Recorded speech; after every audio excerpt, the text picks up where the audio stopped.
हमारे साथ है आराध्या क्लिनिक के डॉक्टर प्रशांत तिवारी जी। स्वागत है डॉक्टर साहब। जैसा कि डॉक्टर साहब इस समय महामारी का समय चल रहा है, इस महामारी के समय में बहुत लोगों को अंदेशा है कि इससे बचाव कैसे करें, इस पर आप क्या रोशनी डालना चाहेंगे? सबसे पहले मैं आपको ये बताना चाहूँगा कि ये जो महामारी चल रही है जिसका नाम कोरोना है, कोविड-19, ये एक बहुत बड़ी बीमारी है और ये सार्स ग्रुप की बीमारी है।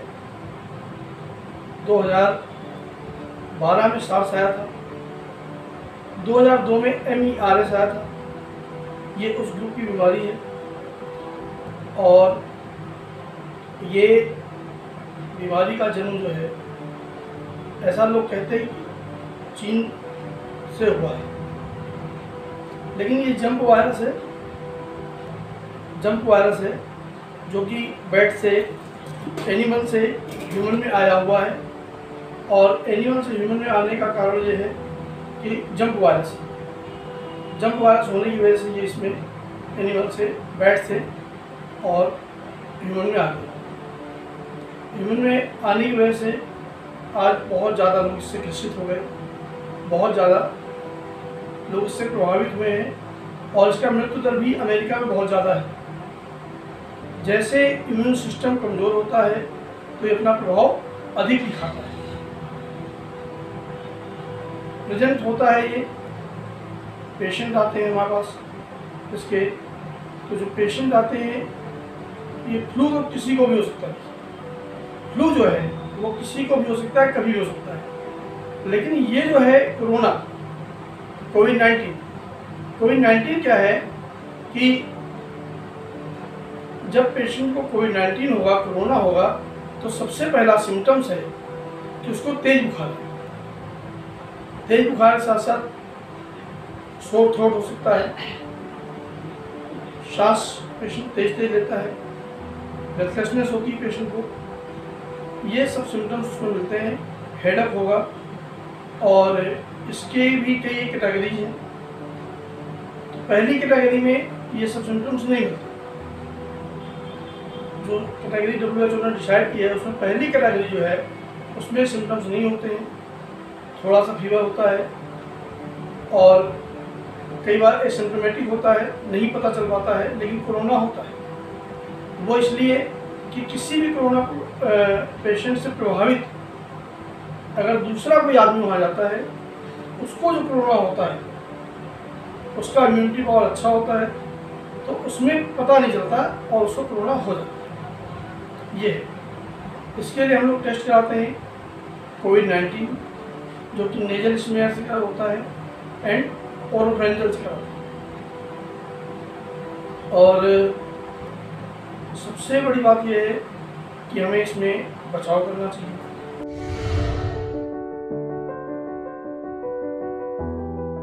देखिए, जो लोग भ्रमित हैं वो भ्रमित लोगों को नहीं होना चाहिए। उसका रीज़न ये है, कारण ये है कि अगर एक पेशेंट को मान लीजिए आपके घर में कोरोना हो गया, तो ठीक है, हमें क्या करना है, हमें उससे थोड़ी सी सोशल डिस्टेंसिंग रखनी है, 1 से 2 मीटर की। ऐसा नहीं है कि मैं डॉक्टर हूँ, मरीज देखता हूँ तो मैं जिस एक कोरोना पेशेंट को देखूंगा तो मुझे भी कोरोना हो जाएगा, ऐसा बिल्कुल नहीं। इसके लिए मुझे पेशेंट के संपर्क में 30 मिनट होना चाहिए। जब मैं 30 मिनट एक पेशेंट का एक्सपोजर रखूँगा तो मुझे कोरोना होने के चांस हैं। किसी भी डॉक्टर 1 मिनट 2 मिनट पेशेंट को देखता है तो उसको कोरोना नहीं हो सकता, पहली बात। दूसरी बात, हमें बार बार हैंड हाइजीन करनी चाहिए, क्योंकि बीमारी जो सबसे अधिक फैलती है वो हाथ से। अगर पेशेंट को स्नेजिंग हो रही है, खांसी आ रही है, छींकें आ रही हैं, तो मुझे उससे दूर रहना चाहिए। और उस पेशेंट को चाहिए कि वो अपना टिश्यू पेपर ले, उसमें करे, या फिर ऐसे करके हैंड में करे, बाजू में अपने, ताकि वो जो वायरस है, ये एक ड्रॉपलेट बीमारी है, तो लोगों में ना फैले, इसलिए इसका बचाव करना बहुत जरूरी है। आपने एक फिल्म देखी होगी शोले, उसमें एक डायलॉग गब्बर सिंह का था कि जो डर गया वो मर गया, लेकिन ऐसा नहीं है। इसमें क्या है, जो डर गया वो बच गया, मरा नहीं, वो बच गया।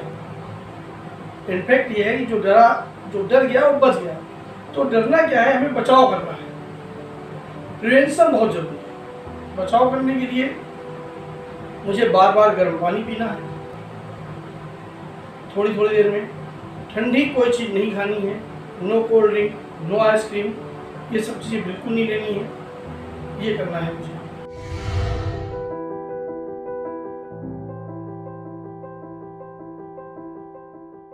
फर्स्ट प्रायोरिटी पे हमें जो है कैप, मास्क ये लगाना चाहिए, हाथों में ग्लव्स पहन के पेशेंट को देखना चाहिए, ठीक है। और जितने पेशेंट के फुटवियर्स, जो भी जूते चप्पल है, सब बाहर होने चाहिए क्लिनिक से। ये सब पहन के ना घर में आप जाएं ना किसी के क्लिनिक में, जूते चप्पल बाहर होने चाहिए। इन सबसे मुझे बचाव करना चाहिए, क्योंकि बाहर का इन्फेक्शन अंदर ना आए। बात यही, बाहर का जो भी इन्फेक्शन है वो अंदर ना आए। इसके लिए जो भी हमारे शूज़ हैं ये सब मुझे बाहर रखने चाहिए, और आते ही जो है घर में गर्म पानी से नहाना चाहिए, ठीक। और गर्म पानी से नहाने के बाद फिर मुझे घर के अंदर कुछ भी छूना या खाना जो भी है।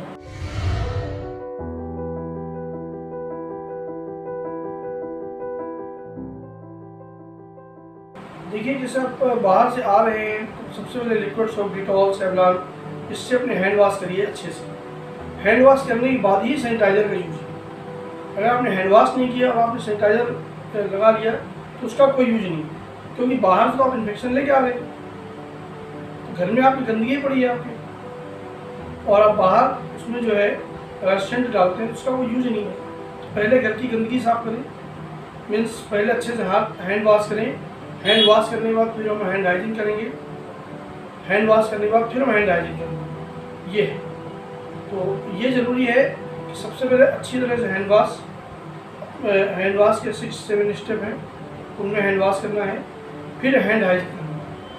ये 2 चीज़ें मस्ट हैं, ये बहुत ज़रूरी है कि हम हैंड हाइजीन बार बार करेंगे, कई बार करेंगे, ये जरूरी मस्ट है।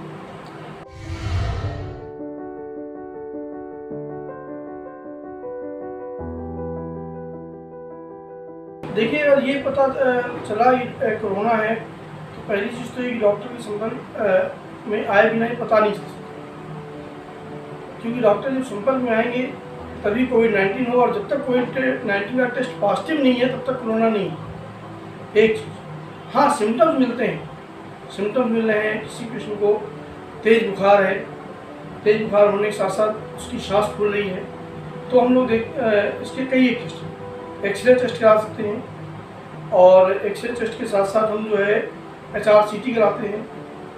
HRCT से मुझे पता चल जाता है कोरोना है या नहीं, ठीक है। HRCT में मुझे दिख जाता है। और अगर पेशेंट का SpO2 फॉल कर रहा है, ऑक्सीजन सैचुरेशन प्रेशर अगर नीचे गिर रहा है, तो ये मान लेना चाहिए कोरोना ही, क्योंकि दूसरी कोई बीमारी अगर 2-4 दिन में शुरू हो रही है, आल्दो पेशेंट COPD का है, ब्रांकियल अस्थमा है, तो बात अलग है, उसमें तो हो सकता है। अगर पेशेंट की टोटल बीमारी 4 से 6 दिन की है और उसमें अगर ये परेशानी हो रही है, तो इसका मतलब उसे कोरोना है, उसको तुरंत मुझे हॉस्पिटल ले जाना चाहिए। कोविड-19 टेस्ट के साथ साथ पेशेंट को हॉस्पिटल में एडमिट कराना चाहिए, और क्योंकि पेशेंट को ऑक्सीजन की जरूरत होती है, जो कि घर में पॉसिबल नहीं हो पाता।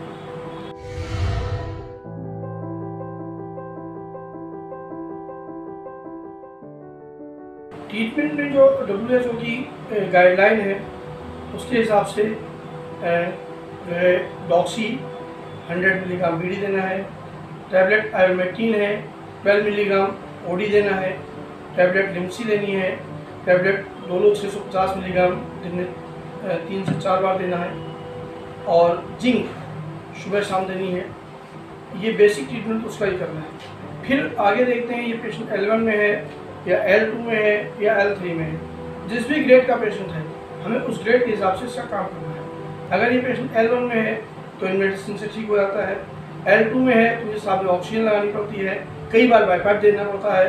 अगर पेशेंट ये L3 में चला गया तो पेशेंट में क्या होता है, जो इसका एक्सरे कराते हैं, एक्सरे में बायलेटरल इसमें निमोनिया होता है।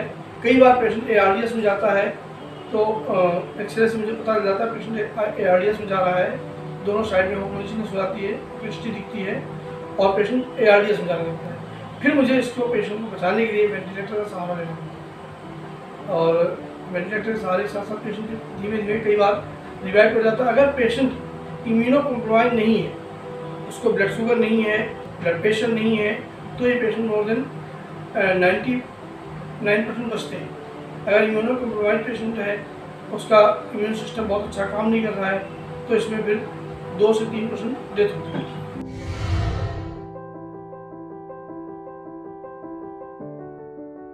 चौदह दिन का क्वारंटाइन पीरियड है। क्वारंटाइन 14 दिन इसलिए रखते हैं क्योंकि पेशेंट 14 दिनों में उसकी स्थिति नॉर्मल हो जाती है और उसका जो इन्फेक्शन है वो ऑलमोस्ट खत्म हो जाता है, तो इसलिए उसको 14 दिन क्वारंटाइन करते हैं।